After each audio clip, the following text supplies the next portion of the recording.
ಕರೆದಿರ್ತಕ್ಕಂಥದ್ದು. ಭಾಳ ದಿನ ಆಯಿತು. ನಾವು ಯಾರ ಬಗ್ಗೆ ಮಾತಾಡಬೇಕು ಅಂತ ಏನು ನಾವು ಕರೆದಿರ್ತಕ್ಕಂಥದ್ದಲ್ಲ. ಆದರೆ ನಾವು ಪತ್ರಿಕಾಗೋಷ್ಠಿನ ಸಾಕಷ್ಟು ದಿನ ಆಯಿತು ಮಾಡೋದು ಬಿಟ್ಟಿದ್ವಿ.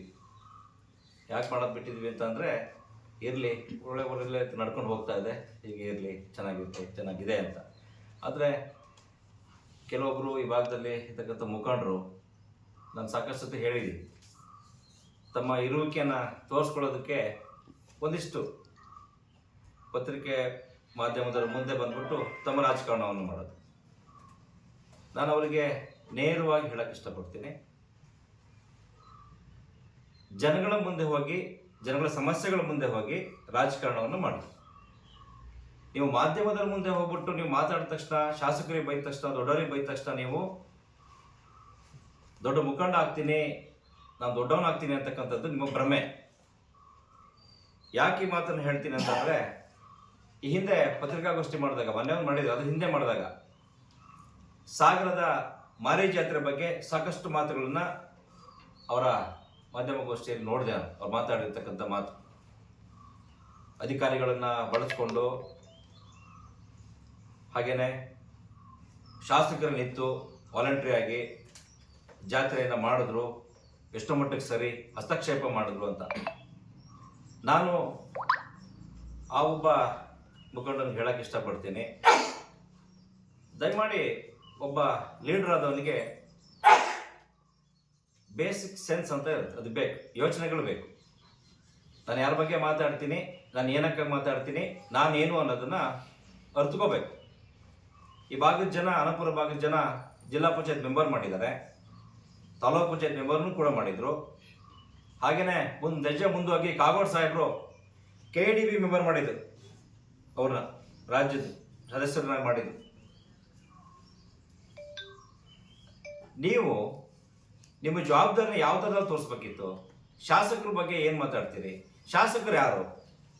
ಸಾಗರ ಮಾರಿಕಾಂಬೆ ಜಾತ್ರೆ ಗೌರವಾಧ್ಯಕ್ಷರು, ಮಾರಿಕಾಂಬೆ ಜಾತ್ರೆಯ ಏನು ಮಾರಿಕಾಂಬೆ ದೇವಸ್ಥಾನ ಇದೆ, ಅದರ ಗೌರವಾಧ್ಯಕ್ಷರು ಶಾಸಕರಾಗಿರ್ತಾರೆ. ಏನು ಯಾವುದೇ ಶಾಸಕರಾಗಿ, ಹಿಂದೆ ಹಾಲಪ್ಪನವರಾಗಿರ್ಬೋದು, ಕಾವಡ್ ಸಾಹೇಬರಾಗಿರ್ಬೋದು, ಈಗ ಬೇಳೂರು ಗೋಪಾಲಕೃಷ್ಣ ಸಾಹೇಬರಾಗಿರ್ಬೋದು, ಯಾರು ಶಾಸಕರಾಗ್ತಾರೆ ಅವರು ಗೌರವಾಧ್ಯಕ್ಷರಾಗಿರ್ತಾರೆ. ಅದನ್ನು ಯೋಚನೆ ಮಾಡಿದ್ರೆ ಶಾಸಕರು ಹಸ್ತಕ್ಷೇಪ ಮಾಡ್ತಾರೆ ಅಂತಕ್ಕಂಥ ಮಾತನ್ನು ನೀವು ಮಾತಾಡಿದ್ದೀರಿ. ಅದು ಭಾಳ ಕೀಳ್ಮಟ್ಟದಲ್ಲೆಲ್ಲ ಮಾತಾಡಿದ್ದೀರಿ. ನಾನು ಜಾಸ್ತಿ ಮಾತಾಡೋಕ್ಕೆ ಹೋಗಲ್ಲ, ಯಾಕಂದರೆ ನಿಮ್ಮಷ್ಟು ಕೀಳ್ಮಟ್ಟದ ಥರ್ಡ್ ಕ್ಲಾಸ್ ರಾಜಕಾರಣ ನಾವು ಮಾಡ್ತಾ ಇಲ್ಲ. ಯಾಕೆ ಈ ಮಾತನ್ನು ಥರ್ಡ್ ಕ್ಲಾಸ್ ರಾಜಕಾರಣ ಅಂತ ಈ ರತ್ನಾಕರ್ ಹೊನಗೋಡುಗೆ ಹೆಸರು ಹೇಳ್ತೀನಿ ಅಂದರೆ, ನೀನು ಮಾಡ್ತಾ ಇರ್ತಕ್ಕಂಥ ರಾಜಕಾರಣ ಥರ್ಡ್ ಗ್ರೇಡ್ ರಾಜಕಾರಣ. ಇದನ್ನು ಮಾಡಬಾರ್ದು. ಶಾಸಕರಿಗೆ ಜವಾಬ್ದಾರಿ ಇರ್ತದೆ, ಅವರು ಮೀಟಿಂಗ್ ಕರೀತಾರೆ. ಯಾಕೆಂದರೆ ಅಲ್ಲಿ ನಿಮ್ಗೆ ಗೊತ್ತಿರಬೇಕು, ಸಾಗರದಲ್ಲಿ ಏನು ಸ್ಥಳೀಯವಾಗಿ ಒಂದು ದೇವಸ್ಥಾನ ಸಮಿತಿ ಇತ್ತು, ಕಮಿಟಿ ಇತ್ತು, ಅದು ಕೋರ್ಟಲ್ಲಿ ಇತ್ತು ಕೇಸ್. ಚುನಾವಣೆ ನಡೀತಾ ಇದೆ, ಇನ್ನೇನು ಒಂದು 3-4 ದಿವಸ ಚುನಾವಣೆ ಆಗುತ್ತೆ. ಆ ಸಂದರ್ಭದಲ್ಲಿ ಎಲ್ಲರನ್ನೂ ಸೇರಿಸಿ, ಯಾವುದೇ ಪಕ್ಷ ಪಾರ್ಟಿ ನೋಡಲಿಲ್ಲ, ಎಷ್ಟು ಜನ BJPಯವರು ಅದರಲ್ಲಿ ಸದಸ್ಯರಾಗಿದ್ದರು, ಮೊನ್ನೆ ಕಮಿಟಿಗಳಲ್ಲಿದ್ದರು, ಎಷ್ಟು ಜನ ಕಾಂಗ್ರೆಸ್ ಅವರು ಇದ್ದರು, ಎಲ್ಲ ಪಕ್ಷದವರು, ಯಾವುದೇ ಪಕ್ಷ, ಎಲ್ಲ ಜಾತಿ ಜನಾಂಗ ಎಲ್ಲರೂ ಸೇರಿಬಿಟ್ಟು ನಾವು ಸಮಿತಿಗಳು ಮಾಡಿಕೊಂಡು ನಾವು ಮಾಡೋಣ ಅಂತ ಹೇಳ್ಬಿಟ್ಟು ಒಂದು ಜಾತ್ರೆನ ತುಂಬ ಚೆನ್ನಾಗಿ ಮಾಡಿದ್ದಾರೆ. ಅದನ್ನು ಈ ಮಾಜಿ ಶಾಸಕರಾದ ಹರ್ತಾಳ ಹಾಲಪ್ಪನವರು ಕೂಡ ಪ್ರಶಂಸೆ ಮಾಡಿದ್ದಾರೆ. ಆದರೆ ಈ ಒಬ್ಬ ಮುಟ್ಟಾಳಿಗೆ ಅರ್ಥ ಆಗ್ತಾ ಇದೆ ಆ ಜಾತ್ರೆ ಬಗ್ಗೆ. ಹಾಗೆ ಮೊನ್ನೆನೂ ಕೂಡ ಸಾಗರ ಮಾರ ಜಾತ್ರೆಯಲ್ಲಿ ಕಡ್ಲೆಹಾಕ್ಲು ಮಾರಿಕಾಂಬೆ ಜಾತ್ರೆ ನಡೀತಾ ಇದೆ. ಸುತ್ತಮುತ್ತ ಏನು ಹಳ್ಳಿಗಳ ಜನ ಈ ಒಂದು ಮಾರಿ ಜಾತ್ರೆನ ಎದುರು ನೋಡ್ತಾ ಇದ್ದಾರೆ.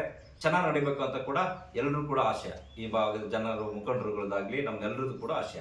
ಹಾಗೆ ಶಾಸಕರು ಕೂಡ ತಾಲೂಕಿನ ಒಬ್ಬ ಪ್ರಥಮ ಪ್ರಜೆಯಾಗಿ ಇಲ್ಲಿಗೆ ಬೇಕಾಗಿರ್ತಕ್ಕಂಥ ತುರ್ತಾಗಿ ಜಾತ್ರೆಗಳಿಗೆ ಏನು ಬೇಕು ಅದನ್ನ ಆ ಮೀಟಿಂಗ್ ಕರೆದು ಮಾಡ್ತಕ್ಕಂಥದ್ದು ಅವರ ಕರ್ತವ್ಯ.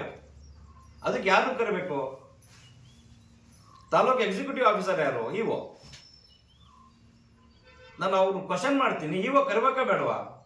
ಇಲ್ಲಿ ಕುಡಿಯೋ ನೀರಿನ ವ್ಯವಸ್ಥೆ ಆಗಬೇಕು, ರಸ್ತೆಗಳ ವ್ಯವಸ್ಥೆ ಆಗಬೇಕು, ಎಲ್ಲೋ ಒಂದು ಕಡೆ ಪಾರ್ಕಿಂಗ್ ವ್ಯವಸ್ಥೆ ಆಗಿರಬೇಕು, ಎಲ್ಲೋ ಒಂದು ಕಡೆ ಜನಗಳು ಜಾಸ್ತಿ ಜನ ಬರ್ತಾರೆ, ಕಾನೂನು ಸುವ್ಯವಸ್ಥೆ ಚೆನ್ನಾಗಿರಬೇಕು, ಆ ಸಂಬಂಧಪಟ್ಟ ಇಲಾಖೆಯನ್ನ ಕರೆದುಬಿಟ್ಟು ಒಬ್ಬ ಶಾಸಕರಾದವರಿಗೆ ಜವಾಬ್ದಾರಿ ಇರ್ತದೆ ಮಾಡತಕ್ಕಂಥದ್ದು. ಇವರು ಅದನ್ನ ಧಿಕ್ಕಾರ ಅಂತಕ್ಕಂಥ ಮಾತು. ನಾನು ಯಾವತ್ತೂ ತಾಲೂಕ್ ಪಂಚಾಯತಿ ಮೆಂಬರ್ ಆಗಿದ್ದೆ, ನಾನು ಇನ್ನೂ ಚುನಾವಣೆ ಆಗಿಲ್ಲ, ಇನ್ನೂ ನಾನು ಮೆಂಬರ್ ಆಗೇ ಇಲ್ಲ, ನಾನು ಮಾಜಿನೇ. ಈ ಒಬ್ಬ ತಾಲೂಕ್ ಪಂಚಾಯತಿ ಮೆಂಬರ್ ಆದಂತವನು, ಜಿಲ್ಲಾ ಪಂಚಾಯತ್ ಮೆಂಬರ್ ಆದಂತವನು, ಇವನಿಗೆ ಮಾಜಿ ಅನ್ನೋದ್ರ ಬಗ್ಗೆ ಅರಿವೇ ಇಲ್ಲ. ಇವ್ ಹಾಗೆ ಈಗ ಮುಂದೆ ಹೋಗ್ಬಿಟ್ಟಿದ್ದಾನಣ್ಣ. ತಾನೇ ಒಬ್ಬ ಈ ಏನು ಸ್ವಯಂ ಘೋಷಿತ ನಾಯಕ ಅಂತ ಏನು ಅವಾಗ ನಡ್ಕೋತಾ ಇದ್ದ, ಅದೇ ರೀತಿ ಅನಂತಪುರದಲ್ಲಿ ತಾನೇ ಒಬ್ಬ ಸ್ವಯಂ ಘೋಷಿತ ನಾಯಕ, ನನ್ನ ಮುಂದೆ ಯಾರೂ ಇಲ್ಲ ಅಂತಕ್ಕಂಥದ್ದನ್ನ ಬಿಂಬಿಸ್ಕೊಳ್ಳುವಂಥದ್ದು. ಅದು ಎಲ್ಲಿ ಜನರ ಮುಂದೆ ಅಲ್ಲ, ವಾರಕ್ಕೊಂದು ಪ್ರೆಸ್ ಮೀಟ್ ಕರೆದು ಪ್ರೆಸ್ನವ್ರ ಮುಂದೆ. ಪಾಪ ಮಾಧ್ಯಮದವ್ರು ಅವ್ರು ಕರೆದಾಗ ಬರ್ತೀನಿ, ನ್ಯೂಸ್ ಮಾಡಲೇಬೇಕು, ಅವನೇ ಹೇಳಿದ್ದನ್ನ ಮಾಡಲೇಬೇಕಾಗುತ್ತೆ. ದಯಮಾಡಿ ಹೇಳ್ತೀನಿ, ಶಾಸಕರಿಗೆ ಪ್ರಚಾರದ ಗೀಳಿಲ್ಲ, ಜವಾಬ್ದಾರಿ ಇದೆ. ಈ ತಾಲೂಕಲ್ಲಿ ಜಾತ್ರೆ ಆಗಲಿ, ಜನರ ಸಮಸ್ಯೆ ಆಗಲಿ, ಒಳ್ಳೇದಾಗಲಿ ಕೆಟ್ಟದ್ದಾಗಲಿ ಎಲ್ಲದ್ರ ಬಗ್ಗೆ ಶಾಸಕರು ಜವಾಬ್ದಾರಿಯುತ ನಡ್ಕೋಬೇಕು. ಅದಕ್ಕಾಗಿ ಈ ಒಂದು ಮೀಟಿಂಗ್ ಕರೆಯುವಂಥದ್ದು. ನೀವು ಹೇಳ್ತೀರಿ ಶಾಸಕರು ಫಾರೆಸ್ಟ್ ಇಲಾಖೆ ಬಗ್ಗೆ ಮಾತಾಡಲಿಲ್ಲ, ಸಮಸ್ಯೆಗಳ ಬಗ್ಗೆ ಮಾತಾಡಲಿಲ್ಲ ಅಂತ. ಯಾವ ಫಾರೆಸ್ಟ್ ಇಲಾಖೆ ಬಗ್ಗೆ ಮಾತಾಡಲಿಲ್ಲ ಶಾಸಕರು? ಹೋಗಿ ನೀವೇನು ಮಾಡಿದ್ದೀರಿ? ನೀವು KDB ಮೆಂಬರ್ ಆಗಿದ್ರಲ್ಲ, ಈ ತಾಲೂಕಿಗೆ, ಈ ಅನಂತಪುರಕ್ಕೆ ನಿಮ್ಮ ಕೊಡುಗೆ ಏನು? ನಾವು ಕೇಳಬಾರ್ದು, ಕ್ವಶನ್ ಮಾಡಬಾರ್ದು ನಿಮ್ಮನ್ನ?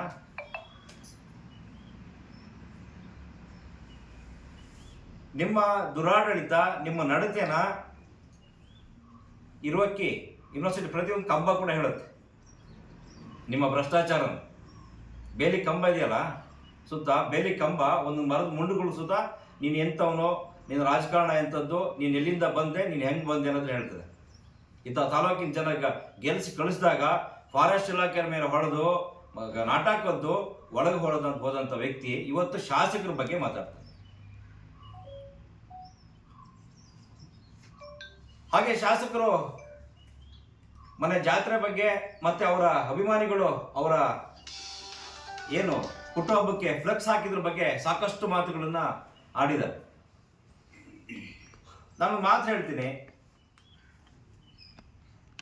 ತಾಯಿ ಮಾರಿಕಾಂಬೆ ಜಾತ್ರೆ ನಡೀತದೆ ಅನಂತಪುರದಲ್ಲೇ, ಇಲ್ಲೇ ಮನೆ ಕೂಡ, ನಿನ್ನ ಮನೆ ಕೂಡ ಇದೆ. ದಯಮಾಡಿ ಎಷ್ಟು ಫ್ಲೆಕ್ಸ್ ಆದರೂ ಹಾಕು, ಜನಗಳಿಗೆ ತೊಂದರೆ ಆಗ್ದಂಗೆ. ನೀನು ಎಷ್ಟಾದ್ರೂ ಹಾಕು, ಯಾವ ಥರನೂ ಹಾಕು, ಯಾರು ನಾವು ಕೇಳಲ್ಲ. ಯಾಕೆ ಕೇಳಲ್ಲ ಅಂದರೆ, ನಿನ್ನ ಅಭಿಮಾನಿಗಳೆಲ್ಲ ಹಾಕಿದ್ರೆ ಅದನ್ನ ಸ್ವಾಗತ ಮಾಡ್ತೀವಿ. ಅವನಿಗೂ ಅಭಿಮಾನಿಗಳಿದಾರಪ್ಪ ಹಾಕಿದ್ದಾರೆ ಅಂತ. ಶಾಸಕರ ಅಭಿಮಾನಿಗಳು ಇಡೀ ತಾಲೂಕಿನಾದ್ಯಂತ ಇದ್ದಾರೆ. ಅವ್ರುಗಳು ಫ್ಲೆಕ್ಸ್ ಹಾಕಿದ್ರೆ ಈ ಶಾಸಕರು ಫ್ಲೆಕ್ಸ್ ಹಾಕೊಂಡು ರಾಜಕಾರಣ ಮಾಡ್ತಾರೆ, ಫ್ಲೆಕ್ಸ್ ರಾಜಕಾರಣ ಮಾಡ್ತಾರೆ ಅಂತ ನೀವು ಹೇಳ್ತಿರಲ್ಲ. ಯಾರು ಹಾಕಿಲ್ಲ ಸ್ವಾಮಿ ಫ್ಲೆಕ್ಸ್ನ? ನೀನು ಬಂದ್ಬಿಟ್ಟು ಆ ಸಾಗರದಲ್ಲಿ ಮಾರಿಕಾಂಬೆ ಜಾತ್ರೆಗೆ ಫ್ಲೆಕ್ಸ್ ಹಾಕಿದ್ದೆ, ಹೋಗ್ಲಿ ನೀನು ಆ ಕಮಿಟಿಯಲ್ಲಿ ಇದೆಯಾ? ಕಮಿಟಿ ಬಗ್ಗೆ ಮಾತಾಡ್ತಿ? ನೀನು ಅಭಿಮಾನಕ್ಕೆ, ನಿನ್ನ ಖುಷಿಗೆ ನೀನು ಹಾಕಿದ್ದು ಫ್ಲೆಕ್ಸ್ನ. ನಾವ್ಯಾರು ಕ್ವಶನ್ ಮಾಡ್ತೀವಾ? ಅದೇ ಥರ ಯಾರನ್ನು ಕೀಳಾಗಿ ನೋಡಬಾರ್ದು. ಅವ್ರವ್ರ ಅಭಿಮಾನಕ್ಕಾಗಿ ಅವ್ರು ಹಾಕೋತಾರೆ. ಫ್ಲೆಕ್ಸ್ ಹಾಕೋದಾಗ್ಲಿ, ರಾಜಕಾರಣ ಮಾಡೋದಾಗ್ಲಿ. ರಾಜಕಾರಣನೂ ಅಷ್ಟೇನೆ, ಶಾಸಕರು ಯಾವುದೇ ರೀತಿ ದ್ವೇಷ ರಾಜಕಾರಣ ಮಾಡಲಿಲ್ಲ. ಶಾಸಕರಿಗೆ ಜವಾಬ್ದಾರಿ ಇದೆ. ಈ ಕಡ್ಲಾಕ ಮಾರಿಕಾಂಬೆ ಜಾತ್ರೆ ನಡೀತಾ ಇದೆ, ಜಾತ್ರೆ ಚೆನ್ನಾಗಿ ಕಾಣಬೇಕು, ಜಾತ್ರೆ ಚೆನ್ನಾಗಿ ಆಗಬೇಕು, ಯಾವುದೇ ಆಗಬಾರ್ದು. ಇಲ್ಲಿ ಜನಗಳಿಗಾಗಿ ಏನು ಅನುಕೂಲ ಮಾಡ್ಕೊಡ್ಬೇಕು ಅನ್ನೋದ್ರ ಬಗ್ಗೆ ಇಲ್ಲಿ ಮೀಟಿಂಗ್ ಕರೆದ್ಬಿಟ್ಟು ಇವತ್ತು ಮೊನ್ನೆ ಅವರು ಜವಾಬ್ದಾರಿಯುತವಾಗಿ ಏನು ಇಲಾಖೆಗಳಿಗೆ ಇನ್ಸ್ಟ್ರಕ್ಷನ್ ಕೊಟ್ಟಿದ್ದಾರೆ. ಯಾವುದೇ ಕುಂದುಕೊರತೆ ಆಗಬಾರ್ದು, ಚೆನ್ನಾಗಿ ಮಾಡಿ ಅಂತ ನಾನಿದ್ದೀನಿ ಅಂತಕ್ಕಂಥದ್ದು. ಅದನ್ನ ನೀವು ಧಿಕ್ಕಾರ ಅಂತ ಹೇಳ್ತೀರಿ. ದಯಮಾಡಿ ಇನ್ಮೇಲಾದರೂ ಇಂಥ ಏನು ಇರುವಿಕೆಯ ರಾಜಕಾರಣ ತೋರಿಸೋದಕ್ಕೆ ನಾನಿದ್ದೀನಿ ಮಾಧ್ಯಮದಲ್ಲಿ ಮುಂದೆ ಬಂದ್ಬಿಟ್ಟು ನಾನಿದ್ದೀನಿ ಅಂತಕ್ಕಂಥದ್ದನ್ನ ತೋರಿಸೋದಕ್ಕೆ, ಬಿಂಬಿಸೋದಕ್ಕೆ ರಾಜಕಾರಣ ಮಾಡೋದ್ರ ಬಿಡಿ ಅಂತಕ್ಕಂಥ ಮಾತನ್ನ ಹೇಳ್ತಾ, ನಾವೆಲ್ಲ ನಮ್ಮ ಸ್ನೇಹಿತರು ಎಲ್ಲರೂ ಇವತ್ತು ಬಂದಿದ್ದೀವಿ. ನಾವೆಲ್ಲ ಕಡಲೆ ಹಾಕಲು ಮಾರಿಕಾಂಬೆ ಜಾತ್ರೆ ಏನು ನಡೀತದೆ ಸಂಪೂರ್ಣ ಸಹಕಾರ, ನಮ್ಮಿಂದ ಏನು ಬೇಕೋ ಆ ಸಹಕಾರನ ನಾವು ಜಾತ್ರೆ ಸಮಿತಿ ಜೊತೆಗೆ ನಾವು ಕೈ ಜೋಡಿಸ್ತೇವೆ, ನಾವು ಇರ್ತೇವೆ.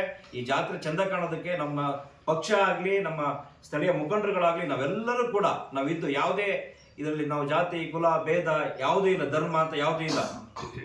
ಎಲ್ಲರೂ ಕೂಡ ಇಲ್ಲಿ ಮುಸ್ಲಿಂ ಬಾಂಧವರು ಸಾಕಷ್ಟು ಜನ ಇದ್ದಾರೆ, ಸಾಕಷ್ಟು ಬೇರೆ ಬೇರೆ ಜನಾಂಗದಲ್ಲಿ ನಾವಿದ್ದೀವಿ, ಎಲ್ಲರೂ ಇದ್ದಾರೆ. ಎಲ್ಲರೂ ಕೂಡ ಸೇರಿ ಕಡಲೆ ಹಾಕಲು ಮಾರಿಕಾಂಬೆ ಜಾತ್ರೆನ ನಾವು ಮಾಡ್ತೀವಿ, ನಾವೆಲ್ಲರೂ ಕೂಡ ಇರ್ತೀವಿ ಅಂತಕ್ಕಂಥ ಮಾತನ್ನ ಮಾಧ್ಯಮ ಮುಖಾಂತರ ಈ ಸಂದರ್ಭದಲ್ಲಿ ಹೇಳಕ್ ಇಷ್ಟಪಡ್ತೀನಿ. ಸೋಮಶೇಖರ್ ಲಾವಗೇರಿ ಅವರು ತಮಗೆ ತಿಳಿಸ್ಕೊಟ್ಟಿದ್ದಾರೆ. ನಾನು ಕೂಡ ಹೊನಗೋಡು ರತ್ನಾಕರ್ ಅವರು ಮೊನ್ನೆ ಏನು ಪತ್ರಿಕಾಗೋಷ್ಠಿಯನ್ನು ಮಾಡಿಬಿಟ್ಟು ಶಾಸಕರ ಬಗ್ಗೆ ಮಾತಾಡಿರ್ತಕ್ಕಂಥದ್ದು, ಈ ಹಿಂದೆ ಕೂಡ ಮಾಧ್ಯಮಗೋಷ್ಠಿಯಲ್ಲಿ ಅವರು ಶಾಸಕರ ಬಗ್ಗೆ ಆರೋಪಗಳನ್ನು ಮಾಡಿರ್ತಕ್ಕಂಥದ್ದನ್ನ ನೋಡಿದ್ದೇವೆ. ನಾವು ಇವ್ರು ಹೀಗೆ ತಮ್ಮ ಅಸ್ತಿತ್ವವನ್ನು ಗುರುತಿಸ್ಕೊಳ್ಳೋದಕ್ಕಾಗಿ ಈ ಜ್ಞಾನ ಇಲ್ಲದೆ ಇರ್ತಕ್ಕಂಥವ್ರಿಗೆ ಅಜ್ಞಾನಿ ಅಂತ ಹೇಳ್ತೀವಿ. ಆ ಥರ ಅಜ್ಞಾನವನ್ನು ಅವಾಗ ಪ್ರದರ್ಶನ ಮಾಡ್ತಾ ಇರ್ತಾರೆ ಅನ್ನೋ ಕಾರಣಕ್ಕಾಗಿ ಅವ್ರ ಪತ್ರಿಕಾಗೋಷ್ಠಿ ಮಾಡಿದ ತಕ್ಷಣ ನಾವು ಮಾಡಬಾರ್ದು ಅಂಥೇಳಿ ಒಂದು ಯೋಚನೆಯನ್ನು ಮಾಡಿದ್ದೆವು. ಇವತ್ತು ಕೂಡ ಪ್ರತಿಕ್ರಿಯೆಗಳನ್ನು ಕೊಡ್ತಿರಲಿಲ್ಲ, ಯಾಕಂದರೆ ಅವರ ಅಜ್ಞಾನವನ್ನು ಪ್ರದರ್ಶಿಸಿದಾಗ ನಾವು ಯಾಕೆ ಅದಕ್ಕೆ ಪ್ರತಿಕ್ರಿಯೆ ಕೊಡಬೇಕು ಅಂತಲೇ ಇದ್ದೀವಿ. ಆದರೂ ಕೂಡ ಈ ಭಾಗದ ಒಂದಿಷ್ಟು ಜನ ನಮ್ಮ ಸ್ನೇಹಿತರು ಇಲ್ಲ ಅದಕ್ಕೆ ಒಂದು ಪ್ರತಿಕ್ರಿಯೆಯನ್ನು ಕೊಡಬೇಕು, ನಮ್ಮ ಶಾಸಕರ ಬಗ್ಗೆ ಮಾತಾಡಿದ್ದಾರೆ, ಅದ್ರ ಬಗ್ಗೆ ಜನರಿಗೆ ನಾವೇನು ಮಾತಾಡಿಲ್ಲ ಅಂತ ಆಗುತ್ತೆ, ಮಾತಾಡಬೇಕು ಅಂತ ಹೇಳಿ ಸೋಮಶೇಖರ್ ಮತ್ತು ನಮ್ಮ ಹತ್ರ ನಮ್ಮ ಸ್ನೇಹಿತರು ಮುಖಂಡರುಗಳು ಚರ್ಚೆ ಮಾಡಿದಾಗ ಆಯಿತು ಒಂದು ಪತ್ರಿಕಾಗೋಷ್ಠಿ ಮಾಡೋಣ ಅಂತೇಳಿ ಇವತ್ತು ಮಾಡ್ತಾ ಇದ್ದೇವೆ. ಸ್ನೇಹಿತರೆ, ಸೋಮಶೇಖರ್ ಅವರು ಹೇಳ್ದಂಗೆ ಅವರ ಇರುವಿಕೆಗಾಗಿ, ಯಾಕಂದರೆ BJPನಲ್ಲಿ ಅವರನ್ನ ಏನು ಅಂತಾನೆ ಕೇಳ್ತಾ ಇಲ್ಲ. BJP ಹೋದ ನಂತರದಲ್ಲಿ ಅಲ್ಲಿರ್ತಕ್ಕಂಥ ಮುಖಂಡರುಗಳು ಬಂತು ಮತ್ತೊಂದು ಅವರಾಗೆ ಹೋಗಬೇಕು, ಅಲ್ಲಿ ನಾನಿದ್ದೀನಿ ಅಂತ ತೋರಿಸ್ಕೊಳ್ಬೇಕು. ಏನು ಜವಾಬ್ದಾರಿ ಕೊಟ್ಟಿದ್ದಾರೆ ಪಾರ್ಟಿ ಒಳಗಡೆ ಅವರಿಗೆ? ಇಲ್ಲ ಒಂದು ಗುರುತರವಾದ ಜವಾಬ್ದಾರಿಯನ್ನು ಕೊಟ್ಟು ಪಾರ್ಟಿ ಸಂಘಟನೆ ಮಾಡಿ ಅಂತ ಹೇಳಿದ್ರೆ ಹೌದಪ್ಪ ಒಂದು ಜವಾಬ್ದಾರಿ ಕೊಟ್ಟಿದ್ದಾರೆ ಮಾಡಿದ್ದಾರೆ ಅಂತ ಅನ್ಬೋದು. ಅದು ಯಾವುದೂ ಕೊಟ್ಟಿಲ್ಲ. ಹಾಗಾಗಿ ಅವರಿಗೆ ಅಸ್ತಿತ್ವದ ಪ್ರಶ್ನೆ ಕಾಡ್ತಾ ಇದೆ. ಯಾರ ವಿರುದ್ಧ ಮಾತಾಡಬೇಕು? ಶಾಸಕರ ವಿರುದ್ಧ ಮಾತಾಡಬೇಕು. ಅವಾಗ ನಾನು ಭಾಳ ದೊಡ್ಡ ಮನುಷ್ಯ ಅಂತ ಅನ್ಸ್ಕೊಳ್ತೀನಿ ಅಂತ ಹೇಳ್ಬಿಟ್ಟು ಅವರಿಗೆ ಎಷ್ಟು ಅಜ್ಞಾನದ ಕೊರತೆ ಇದೆ ಅಂತಂದ್ರೆ ಜನಪ್ರತಿನಿಧಿಗಳನ್ನೇ ಕರೆದಿಲ್ಲ. ಅವ್ರು ಇನ್ನೂ ಜನಪ್ರತಿನಿಧಿ ಅಂತ ಅನ್ಕೊಂಡಾರ. ಅವ್ರು ಜನಪ್ರತಿನಿಧಿ ಆಗಲೇ 10 ವರ್ಷದ ಹಿಂದೆ ಆಗಿತ್ತು.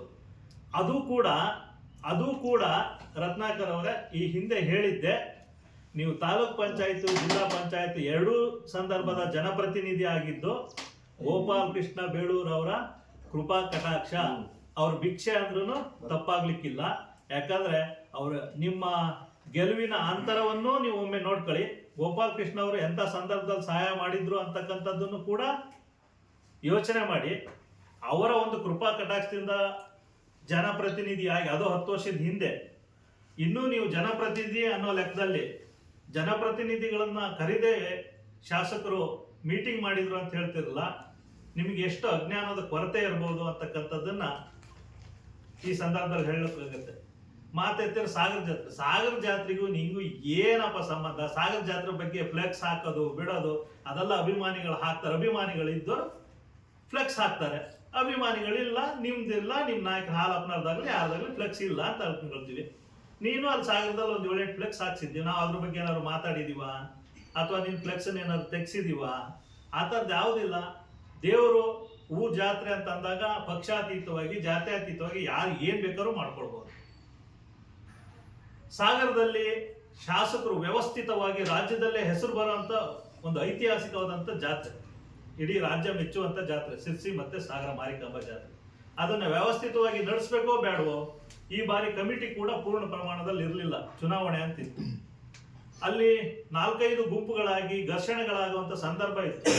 ಅದರ ಜೊತೆಯಲ್ಲಿ ಈಗಲೂ ಸಾಗರ ಪಟ್ಟಣವನ್ನ ನೀವು ಒಂದ್ ದಿವಸ ಬಿಡುವು ಮಾಡ್ಕೊಂಡು ಎಲ್ಲ ಕೇರಿನ ಸುತ್ತರಿದು ಬನ್ನಿ. ಸಾಗರ ಪಟ್ಟಣದೊಳಗಡೆ ಎಷ್ಟು ರಸ್ತೆಗಳನ್ನ ಮಾಡಿದ್ದಾರೆ, ಜಾತ್ರೆಗಾಗಿ ಯಾವ್ಯಾವ ವ್ಯವಸ್ಥೆಗಳನ್ನು ಮಾಡಿದ್ರು ಅಂತಕ್ಕಂಥದ್ದು ಈಗಲೂ ಕೂಡ ನಿಮ್ ಕಣ್ಣಿಗೆ ಹೋದ್ರೆ ಕಾಣುತ್ತೆ. ಅದೇನ್ ಜಾತ್ರೆ ಮಾತ್ರ ಮಾಡಿರ್ತಕ್ಕಂಥದ್ದು, ಅಲ್ಲೆಲ್ಲ ಹಸ್ತಕ್ಷೇಪ ಮಾಡಿದ್ರು ಅಂತಿದ್ರಲ್ಲ, ಜನಸಾಮಾನ್ಯರು ಓಡಾಡ್ಲಿಕ್ಕಾಗಿ ಅವರ ಆರೋಗ್ಯ ದೃಷ್ಟಿಯಿಂದ ಬೇರೆ ಬೇರೆ ಭಾಗದಿಂದ ಬರ್ತಕ್ಕಂಥ ಭಕ್ತಾದಿಗಳಿಗೆ ಊಟದ ವ್ಯವಸ್ಥೆಯಿಂದ ಅವರಿಗೆ ಭದ್ರತೆ ವ್ಯವಸ್ಥೆಯಿಂದ ಎಲ್ಲ ತರದ ವ್ಯವಸ್ಥೆಗಳನ್ನ ಮಾಡಿದ್ರು.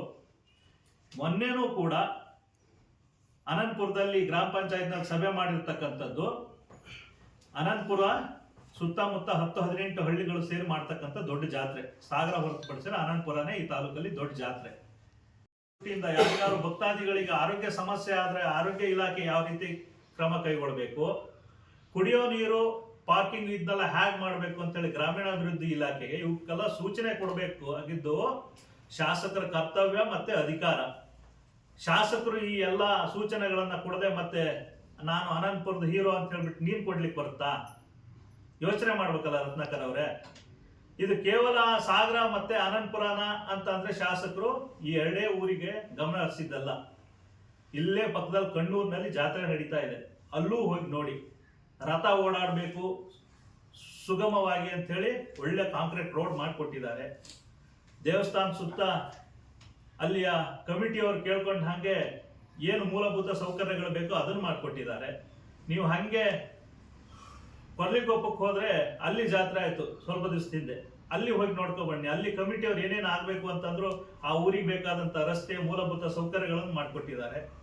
ಲಾವಗೆರೆಗೆ ಹೋಗಿದ್ರೆ ಅಲ್ಲಿ ಜಾತ್ರೆ ಆಯ್ತು, ಅಲ್ಲೂ ಕೂಡ ರಸ್ತೆಯನ್ನ ಮಾಡಿಕೊಟ್ಟಿದ್ದಾರೆ. ಮೊನ್ನೆ ಬರೂರಿನಲ್ಲಿ ಜಾತ್ರೆ ಆಯ್ತು, ಬರೂರಿನಲ್ಲೂ ದೇವಸ್ಥಾನದ ಮುಂಭಾಗ ಅಲ್ಲ ಕಾಂಕ್ರೀಟ್ ರೋಡು, ಅಲ್ಲಿ ನಮ್ಮ ಕಾಲೋನಿಗೆ ಕಾಂಕ್ರೀಟ್ ರೋಡ್ ಬೇಕಿತ್ತು, ಅದನ್ನು ಮಾಡಿಕೊಟ್ಟಿದ್ದಾರೆ. ಯಾವ ಊರಿನಲ್ಲಿ ಜಾತ್ರೆ ನಡೀತಾ ಇದ್ರು ಆ ಊರಿನವರು ತುರ್ತಾಗಿ ಯಾವುದೇ ತರದ ಮೂಲಭೂತ ಸೌಕರ್ಯ ರಸ್ತೆಗಳನ್ನು ಕೇಳಿದ್ರೆ ತಕ್ಷಣಕ್ಕೆ ಮಾಡಿಸ್ಕೊಡುವಂತ ಕೆಲಸವನ್ನ ಮಾನ್ಯ ಶಾಸಕರು ಮಾಡಿಕೊಟ್ಟಿದ್ದಾರೆ. ಆ ಊರಿನ ಕಮಿಟಿಗೆ ಮತ್ತೆ ಭಕ್ತಾದಿಗಳಿಗೆ ಅನುಕೂಲ ಆಗೋ ನಿಟ್ಟಿನಲ್ಲಿ ಕೆಲಸ ಕಾರ್ಯಗಳನ್ನು ಮಾಡ್ತಾ ಇದ್ದಾರೆ. ಇದೆಲ್ಲವನ್ನ ಬಿಟ್ಟು ನೀವು ಅವರಿಗೆ ಧಿಕ್ಕಾರ ಕೂಗ್ತಕ್ಕಂಥದ್ದು ಮತ್ತೆ ಅವ್ರ ಬಗ್ಗೆ ಹಗುರವಾಗಿ ಮಾತಾಡತಕ್ಕಂಥದ್ದು ಎಷ್ಟರ ಮಟ್ಟಿಗೆ ಸರಿ ಅಂತಕ್ಕಂಥದ್ದನ್ನ ಯೋಚನೆ ಮಾಡ್ಬೇಕಲ್ಲ ನೀವು. ಮುಂದಿನ ದಿನಗಳಲ್ಲಾದ್ರೂ ದಯಮಾಡಿ ಆ ಯಾವುದು ವಿಷಯ ಸತ್ಯವಾಗಿರುತ್ತೆ ಆ ವಿಚಾರದ ಬಗ್ಗೆ ಹೋರಾಟವನ್ನು ಮಾಡಿ. ರೈತರ ಪರವಾಗೋ ಬೇರೆ ಬೇರೆ ಸಮಸ್ಯೆಗಳು ನೂರಾರು ಇದಾವೆ, ಅದ್ರ ಪರವಾಗಿ ಹೋರಾಟ ಮಾಡಿ. ನಿಮ್ದೇ ಕೇಂದ್ರ ಸರ್ಕಾರ ಇದೆ, ಇವತ್ತು ಅರಣ್ಯ ಹಕ್ಕದು ಬಹಳ ದೊಡ್ಡ ಪ್ರಾಬ್ಲಮ್ ಇದೆ, ಅದ್ರ ಪರವಾಗಿ ನಿಮ್ಮ ಸಂಸದರ ಹತ್ರ ಒತ್ತಾಯವನ್ನ ಮಾಡಿ ನಿಯೋಗ ಕರ್ಕೊಂಡು ಹೋಗಿ ರೈತರಿಗೆ ಜನರಿಗೆ ಅನುಕೂಲ ಆಗುತ್ತೆ. ಅದನ್ನ ಬಿಟ್ಬಿಟ್ಟು ಸಣ್ಣ ಸಣ್ಣ ವಿಚಾರಕ್ಕೆ ನಿಮ್ಮ ನಾನು ಇದೀನ ಇಲ್ಲಿ ಅಂತ ಹೇಳ್ಬಿಟ್ಟು ತೋರಿಸ್ಕೊಳ್ಳೋದಕ್ಕಾಗಿ ಬೇಡದೇ ಇರೋ ಮಾತುಗಳನ್ನಾಡೋದನ್ನ ದಯಮಾಡಿ ನಿಲ್ಲಿಸ್ಬೇಕು ಅಂತ ಹೇಳ್ಬಿಟ್ಟು ಈ ಸಂದರ್ಭದಲ್ಲಿ ಈಗಾಗಲೇ ಸಾಕಷ್ಟು ಸರಿ ಸೂಚನೆ ಕೊಟ್ಟಿದ್ದೀವಿ, ಎಚ್ಚರಿಕೆಯನ್ನು ಕೊಟ್ಟಿದ್ದೀವಿ, ಈಗಲೂ ಇನ್ನೊಮ್ಮೆ ಕೊಡ್ತಾ ಇದ್ದೀವಿ. ದಯಮಾಡಿ ಶಾಸಕರ ಬಗ್ಗೆ ಹಗುರವಾಗಿ ಮಾತನಾಡಬೇಡಿ.